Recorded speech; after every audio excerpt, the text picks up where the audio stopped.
UK ನ್ಯೂಸ್ಗೆ ಸ್ವಾಗತ ವೀಕ್ಷಕರೇ. ನಾನು ಶಿವಪ್ರಕಾಶ್ MPM. ಇದು ಉತ್ತರ ಕರ್ನಾಟಕದ ಜನದನಿ. BJPಯವರಿಗೆ ಕಾಂಗ್ರೆಸ್ಸನ್ನು ಟೀಕಿಸುವುದೇ ಒಂದು ಕೆಲಸವಾಗಿಬಿಟ್ಟಿದೆ. ಆ ಮೂಲಕ ದೇಶಕ್ಕೆ ತಪ್ಪು ಮಾಹಿತಿಯನ್ನು ಕೊಡುತ್ತಿದ್ದಾರೆ ಎಂದು ಮಾಜಿ ಸಚಿವ PT ಪರಮೇಶ್ವರ್ ನಾಯ್ಕ್ ಗುಡುಗಿದರು. ವಿಜಯನಗರ ಜಿಲ್ಲೆ ಹೂವಿನಡಗಲಿ ತಾಲೂಕಿನ ಮಹಾಜನದಹಳ್ಳಿಯಿಂದ ಮನ್ರೇಗಾ ಉಳಿಸಿ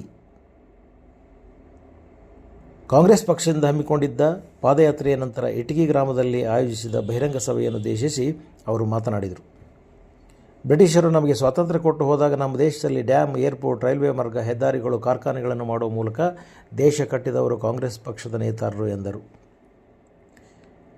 ನೆಹರು, ಲಾಲ್ ಬಹದ್ದೂರ್ ಶಾಸ್ತ್ರಿ, ಇಂದಿರಾ ಗಾಂಧಿ, ಮನಮೋಹನ್ ಸಿಂಗ್, ರಾಜೀವ್ ಗಾಂಧಿಯಂಥ ಮಹಾನ್ ನಾಯಕರು ಪ್ರಾಮಾಣಿಕ ಪ್ರಯತ್ನವನ್ನು ಮಾಡಿ ಬಡವರ ಪರವಾಗಿ ಆಡಳಿತವನ್ನು ಮಾಡಿದ್ದಾರೆ ಎಂದರು. ಕೊಪ್ಪಳದ ಸಂಸದ ರಾಜಶೇಖರ ಹಿಟ್ನಾಳ್ ಅವರು ಮಾತನಾಡಿ, ಮಹಾತ್ಮ ಗಾಂಧೀಜಿಯವರ ನನಸು ಮಾಡುವ ಉದ್ದೇಶದಿಂದ ಕಾಂಗ್ರೆಸ್ ರಾಷ್ಟ್ರೀಯ ಉದ್ಯೋಗ ಖಾತ್ರಿ ಯೋಜನೆಯನ್ನು ಜಾರಿಗೆ ತಂದರು.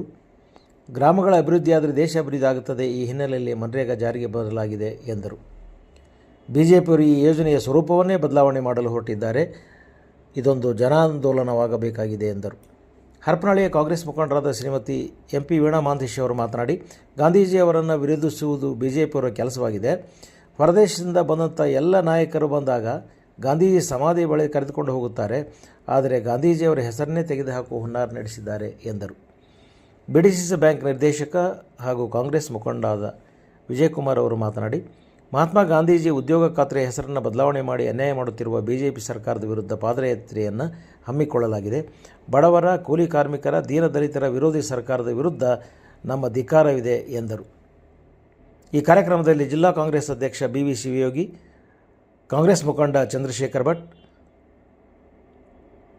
ಹಡಗಲಿ ಬ್ಲಾಕ್ ಕಾಂಗ್ರೆಸ್ ಅಧ್ಯಕ್ಷ ಅಟ್ವಾಳಿ ಕೊಟ್ರೇಶ್, ಇಟಗಿ ಬ್ಲಾಕ್ ಕಾಂಗ್ರೆಸ್ ಅಧ್ಯಕ್ಷ ಹನುಮಂತಪ್ಪ, ಕಾಂಗ್ರೆಸ್ ಪ್ರಚಾರ ಸಮಿತಿಯ ತಾಲೂಕು ಅಧ್ಯಕ್ಷ ಸೋಗಿ ಹಾಲೇಶ್, ಕಾಂಗ್ರೆಸ್ SC ಘಟಕದ ಅಧ್ಯಕ್ಷ ಗುಡದಯ್ಯ, ಮುಖಂಡರಾದ ದೂದಾನಾಯ್ಕ್, ಜ್ಯೋತಿ ಮಲ್ಲಣ್ಣ, ಶಾಂತನಗೌಡ, ಬಸವನಗೌಡ, ಚಂದ್ರನಾಯ್ಕ್, ಬಸಮ್ಮ, ಶಿವಕುಮಾರ್ ಗೌಡ, ಸತೀಶ್, ಮಂಜುನಾಥ್ ದೇಸಾಯಿ ಅವರು ಈ ಪಾದಯಾತ್ರೆಯ ಕಾರ್ಯಕ್ರಮದಲ್ಲಿ ಉಪಸ್ಥಿತರಿದ್ದರು. 6279 ಜನ ಇವತ್ತು ಜಾಬ್ ಕಾರ್ಡ್ ಹೋಲ್ಡರ್ಸ್ ಇದ್ದಾರೆ ಬಂಧುಗಳೇ. ಅದರಲ್ಲಿ ಒಟ್ಟು ನಮ್ಮ ಎಸ್ಸಿಗಳು ಇಡೀ ನಮ್ಮ ಕ್ಷೇತ್ರಕ್ಕೆ ಒಂದು ಇದು ಜಾಬ್ ಕಾರ್ಡ್ ಹೊಂದಿರತಕ್ಕಂಥ ಕುಟುಂಬ 1,12,966 ಕುಟುಂಬ ಈ ವ್ಯಾಪ್ತಿಗೆ ಬರ್ತಕ್ಕಂಥದ್ದು. 1,12,966 ಕುಟುಂಬ ಬಂದ್ರೆ ಟೋಟಲ್ ಎಸ್ಸಿಗಳು ಒಂದು ನಮ್ಮ ಹಡಗಲಿ ವಿಧಾನಸಭಾ ಕ್ಷೇತ್ರಕ್ಕೆ 31,971 ಜನ, STಗಳು 8,269 ಜನ, ಅದರ್ಸ್ ಅಂದರೆ ಜನರಲ್ 65,156 ಜನ. ಟೋಟಲ್ ನಮ್ಮಲ್ಲಿ 1,05,396 ಜನ ನಮ್ಮಲ್ಲಿ ಉದ್ಯೋಗ ಖಾತ್ರಿ ಯೋಜನೆಯಲ್ಲಿ ಅವರ ಬದುಕನ್ನು ಕಟ್ಕೊಂಡಿರ್ತಕ್ಕಂಥವ್ರು 1,05,396 ಜನ. ಅದರಲ್ಲಿ ಮಹಿಳೆಯರು 51,189 ಜನ, ಪುರುಷರು ಅದರಲ್ಲಿ ಸುಮಾರು 47%, 47% ಪುರುಷರು ಇರ್ತಾರೆ. ಆಮೇಲೆ 57% ಮಹಿಳೆಯರು ಇರ್ತಾರೆ, 47% ಪುರುಷರು ಇದ್ದಾರೆ. ಸೊ ಇಷ್ಟು ಸವಲತ್ತನ್ನ ಕಾಂಗ್ರೆಸ್ ಪಕ್ಷ ಇವತ್ತು ಕೊಡ್ತಾ ಇನ್ನೊಂದು ಐತಿಹಾಸಿಕ ಕೆಲಸ ಇದನ್ನ ಕಾಯ್ದೆ ಮಾಡಿದ್ರು. ಇದಕ್ಕೆ ಗಂಡು ಹೆಣ್ಣಿಗೆ ಸಮಾನ ಕೂಲಿ, ಗಂಡು ಮತ್ತು ಹೆಣ್ಣಿಗೆ ತಾರತಮ್ಯದಲ್ಲಿ ಸಮಾನ ವೇತನ ಕೊಡ್ತಕ್ಕಂಥ ಐತಿಹಾಸಿಕ ಕೆಲಸ ಮಾಡಿತ್ತು ಕಾಂಗ್ರೆಸ್ ಪಾರ್ಟಿ.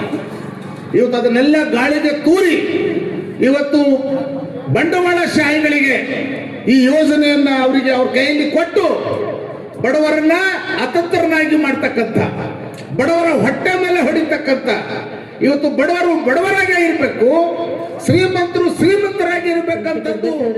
ಹಾಗೇನೆ ವೇದಿಕೆ ಮೇಲೆ ಇರ್ತಕ್ಕಂಥ ಎಲ್ಲ ಕಾಂಗ್ರೆಸ್ ಅಭಿಮಾನಿಗಳಿಗೆ ಮತ್ತೆ ವೇದಿಕೆ ಮೇಲೆ ಇರ್ತಕ್ಕಂಥ ಎಲ್ಲ ಕಾಂಗ್ರೆಸ್ ಅಭಿಮಾನಿಗಳಿಗೆ ಮತ್ತೆ ಕಾರ್ಯಕರ್ತರಿಗೆ ನನ್ನ ನಮಸ್ಕಾರಗಳು. ನಾವು ಇಡೀ ಭಾರತದಲ್ಲಿ ಒಂದು ಶಕ್ತಿ ಅಭಿಯಾನ ಅನ್ನೋದೊಂದು ಕಾರ್ಯಕ್ರಮವನ್ನು ಮಾಡ್ತಾ ಇದ್ದೀವಿ. ಆ ಶಕ್ತಿ ಅಭಿಯಾನದಲ್ಲಿ ಹೆಣ್ಮಕ್ಳು ರಾಜಕಾರಣಕ್ಕೆ ಹೇಗೆ ಬರಬೇಕು, ಅವ್ರಿಗೆ ಹೇಗೆ ತರಬೇತಿಯನ್ನು ಕೊಡಬೇಕು ಅಂತ ಮಾಡ್ತಾ ಇದ್ದಾಗ ನಮ್ಮ ರಾಜ್ಯದಿಂದ ಒಂದು ಕಾರ್ಯಕ್ರಮವನ್ನು ಹಮ್ಮಿಕೊಂಡ್ವಿ. ಅದೇನಂದರೆ ಮನ್ರೇಗಾ ವಿರುದ್ಧ ಬಂದಿರತಕ್ಕಂಥ VBG ರಾಮ್ಜಿ ಬಿಲ್ಲನ್ನು ನಾವು ವಿರೋಧ ಮಾಡಬೇಕು, ಅದಕ್ಕೆ ಒಂದು ಪತ್ರ ಚಳವಳಿಯನ್ನು ಮಾಡೋಣ ಅಂತೇಳಿ ಕರ್ನಾಟಕದಿಂದ ಪತ್ರ ಚಳವಳಿಯನ್ನು ಹಮ್ಮಿಕೊಂಡಾಗ ನಾವು ಮಾಜಂದಳ್ಳಿಯಲ್ಲಿ ಪತ್ರ ಚಳವಳಿಯನ್ನು 14ನೇ ತಾರೀಕು ಹಮ್ಮಿಕೊಂಡ್ವಿ. ಅವಾಗ ಅಲ್ಲಿಂದ ಊರವ್ರು ಹೇಳಿದ್ರು, ಇಲ್ಲ ಅವತ್ತಿನ 14ನೇ ತಾರೀಕೇನೆ ಪಾದಯಾತ್ರೆ ಇದೆ, ಅದು ಕೂಡ ನರೇಗಾ ಯೋಜನೆಯನ್ನು ರದ್ದುಗೊಳಿಸಿದಕ್ಕೆ ವಿರೋಧವಾಗಿ ಮಾಡ್ತಾ ಇದ್ದೀವಿ ಅಂತ ಹೇಳಿದ್ರು. ಹಾಗಾದರೆ ಎರಡೂ ಒಂದೇ. ಯಾಕಂದರೆ ಶಕ್ತಿ ಅಭಿಯಾನ ನಾವು ಒಂದು ಯೂತ್ ಕಾಂಗ್ರೆಸ್ ಜೊತೆ ಕೆಲಸ ಮಾಡ್ತಾ ಇದ್ದೀವಿ. ಈಗ ಇದು ಮೇನ್ ಕಾಂಗ್ರೆಸ್ KPCCಯಿಂದ ಬಂದಿರತಕ್ಕಂಥ ಪಾದಯಾತ್ರೆಯನ್ನು ಮಾಡಲೇಬೇಕು ಅಂತ ಹೇಳಿರ್ತಕ್ಕಂಥ ಕಾರ್ಯಕ್ರಮ. ಹಾಗಾಗಿ ಜೊತೆಗೆ ಮಾಡೋಣ ಅಂತ ಹೇಳಿ ನಾವು ಇದಕ್ಕೆ ಕೇಳಿದಾಗ ನಾಯಕರು ಒಪ್ಕೊಂಡು ಅವರು ಕೂಡ ಸೈನ್ ಮಾಡಿದ್ರು, ಎಲ್ಲರೂ ಕೂಡ. ಯಾಕಂದರೆ ಇದು ಬರೀ ನರೇಗಾದಲ್ಲಿ ಕೆಲಸ ಮಾಡೋದು ಮಾತ್ರ ಸಂಬಂಧಪಟ್ಟಿದ್ದಲ್ಲ, ಇಡೀ ಎಲ್ಲ ಜನಾಂಗಕ್ಕೆ, ಅದರಲ್ಲೂ ಕರ್ನಾಟಕದಲ್ಲಿ ಲಕ್ಷಾಂಗಟ್ಟಲೆ ಜನ ನರೇಗಾದಲ್ಲಿ ಕೆಲಸ ಮಾಡ್ತಾ ಇದ್ದಾರೆ. ಮೇಲೆ ನಾವು ನರೇಗಾ ಅಂದರೆ ಅರ್ಥ ಆಗುತ್ತೆ, ಮನ್ರೇಗಾ ಅಂದರೆ ಎಷ್ಟೋ ಜನಕ್ಕೆ ಏನೋ ಬೇರೆ ಅನಿಸುತ್ತೆ. ಹಾಗಾಗಿ ಗೊಂದಲ ಬೇಕಾಗಿಲ್ಲ. ನರೇಗಾ ಮತ್ತು ಮನ್ರೇಗಾ ಎರಡೂ ಒಂದೇ. ಅದೇನೋ ಗೊತ್ತಿಲ್ಲ BJP ಅವರಿಗೆ ಗಾಂಧೀಜಿ ಅಂದರೆ.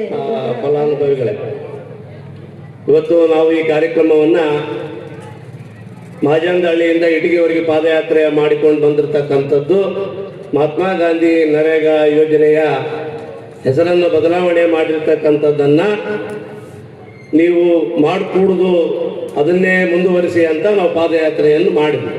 ಮಹಾತ್ಮ ಗಾಂಧಿ ಉದ್ಯೋಗ ಖಾತ್ರಿ ಯೋಜನೆ UPA ಸರ್ಕಾರ ಒಂದು ಮಹತ್ವಾಕಾಂಕ್ಷಿ ಯೋಜನೆ ಜಾರಿಗೆ ತಂದಿತ್ತು. ಇದರ ಉದ್ದೇಶ, ಗಾಂಧೀಜಿ ಅವರು ಏನು ಕನಸು ಕಂಡಿದ್ರು, ದೇಶದ ಅಭಿವೃದ್ಧಿ ಅಂದ್ರೆ ಈ ದೇಶದಲ್ಲಿರ್ತಕ್ಕಂಥ ಕಟ್ಟ ಕಡೆಯ ಗ್ರಾಮದಲ್ಲಿರ್ತಕ್ಕಂಥ ಪ್ರತಿಯೊಬ್ಬರು ಕೂಡ ಅಭಿವೃದ್ಧಿ ಆಗಬೇಕು, ಅವಾಗ ಈ ದೇಶದ ಅಭಿವೃದ್ಧಿ ಆಗುತ್ತೆ ಅನ್ನೋದನ್ನ ಗಾಂಧೀಜಿ ಅವರು ಕನಸು ಕಂಡಿದ್ರು. ಅದರಿಂದನೇ ಇವತ್ತು ಉದ್ಯೋಗ ಖಾತ್ರಿ ಯೋಜನೆಯನ್ನ ಮಹಾತ್ಮ ಗಾಂಧಿ ಉದ್ಯೋಗ ಖಾತ್ರಿ ಯೋಜನೆ ಅಂತ ಕಾಂಗ್ರೆಸ್ ಪಕ್ಷ